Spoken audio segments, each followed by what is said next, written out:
All right, today we're diving into something truly revolutionary. It's a new theory from researchers Kenjiro and Kimura, and it's a mathematical breakthrough that basically lets us create these incredibly detailed images of things we could never see before. And the best part? We can do it all without ever having to cut them open. I mean, just think about that for a second. How do you map a world you literally cannot see? Whether you're talking about peering inside the human body or trying to find a tiny hidden crack deep inside a bridge support. This has been one of the biggest challenges in science and engineering for, well, forever. You can't just look, so what do? Well, for a long time, the answer has basically been to send waves in. Things like sound waves for sonar, or maybe microwaves for medical imaging. And then you try to make sense of the echoes that bounce back. But that's the thing. Making sense of those echoes, that's the incredibly difficult part. That's the real trick. So, how does this whole thing work? We're going to break it down. We'll start with the problem of seeing the invisible, then get into decoding the echoes, explore the wild new mathematical universe behind it all, see how that math turns into an actual image, and finally look at the future of imaging. Let's jump in.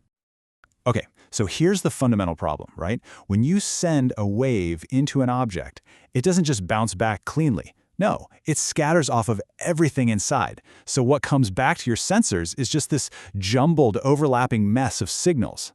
The big question has always been, how in the world do you untangle that mess? And this challenge, it actually has a name. It's called the inverse scattering problem. And here's a good way to think about it. Imagine you're standing outside some really complicated building, and thousands of people are shouting from all the different windows at once. Your job is to draw a perfect floor plan of the inside just by listening to that jumbled up sound. That's pretty much the puzzle scientists have been trying to solve for decades. So where do you even begin with a puzzle like that? Well, it turns out, before you can work backwards from the echoes to the object, that's the inverse problem, you have to get really good at the forward problem. First things first, you've got to understand exactly what happens when a wave hits something. And you know what? The forward problem is actually pretty straightforward. We've got this part down pretty well. A transmitter, think of an antenna, sends out a wave. That wave travels through space, hits an object, and then scatters in all sorts of directions. Then a receiver, which is just another antenna, picks up those scattered waves, the echoes. It's simple cause and effect, right? But the inverse problem, that completely flips this thing on its head. See, with the inverse problem, you start at the end. All you have is that jumbled mess of data from the receiver. You have no idea what the object looks like. And your job is to invent some kind of mathematical method to basically run the whole movie in reverse, to reconstruct a sharp, clear image of whatever caused those echoes in the first place. And this is where the theory from the Kimura paper gets truly mind-bending. I mean, it is just brilliant. To solve what seemed like an impossible problem in our world, the researchers decided to solve a much simpler one in a completely different, totally theoretical world. Okay, so remember, that raw data we get from the scattered waves is just a mess. The paths the waves take are super complex, they all interfere with each other, and trying to trace each and every echo back to where it came from, it's pretty much impossible. It's a giant mathematical knot. So here's their absolutely brilliant solution. Instead of even trying to untangle that knot here in our familiar 3D world, the theory creates this higher dimensional mathematical universe. We're talking 6 or 7 dimensions. And in this special virtual workspace, the physics almost magically simplifies. That tangled ball of yarn, it suddenly becomes a set of neat, perfectly organized parallel threads. And a problem like that, that's solvable. Now, the secret sauce to building this virtual workspace is this really clever trick. What they do is they mathematically separate the location of the wave transmitter from the location of the receiver. They treat them as their own independent variables, their own dimensions, really. And by pulling them apart like this in the math, all that tangled up physics of the problem just smooths out. That messy real-world problem transforms into a type of partial differential equation that, get this, mathematicians already know how to solve. Okay, so we have this incredibly powerful mathematical tool, but how do we actually go from a bunch of raw data to a crystal clear image on a screen? Let's walk through the actual steps.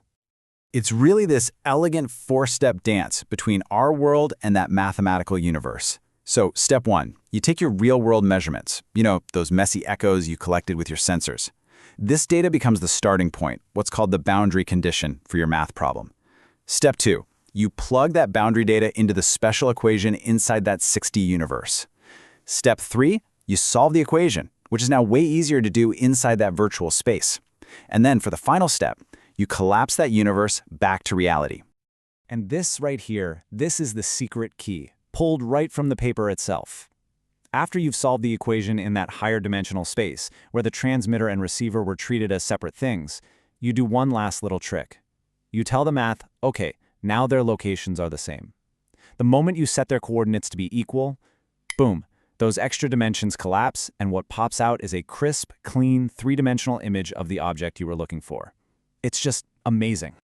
Okay, so why does all this complicated math actually matter? What's the big deal? Well, this isn't just some abstract theoretical exercise. No way. This theory has the potential to completely revolutionize technologies that we rely on every single day. Take medicine, for example.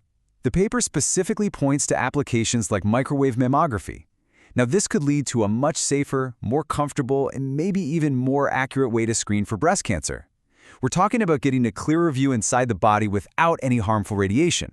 That's a huge deal. And then there's engineering. This is a game changer for what's called non-destructive imaging. Just imagine being able to see deep inside concrete pillars, or inside aircraft wings, or even underground pipes, and being able to spot tiny little stress fractures before they turn into catastrophic failures. And you can do all of that without drilling a single hole. This theory is a powerful new tool for keeping things safe and reliable. All right, so let's quickly recap the biggest takeaways here. To see stuff that's hidden, we need to solve the inverse scattering problem. The absolute genius breakthrough here is using that 6- or 7-dimensional mathematical universe to make the hard physics easy. The whole process is about using real-world data as a starting point, solving an equation in that virtual space, and then collapsing it all back to 3D to reveal a super clear image. I mean, this is really a profound new way of seeing the world, and it leaves us with a pretty fascinating final thought. We now have a mathematical key to unlock the secrets hidden deep inside matter, a way to see the unseeable. So the big question is, what are we going to discover about our world, and maybe even about ourselves, when nothing is hidden anymore?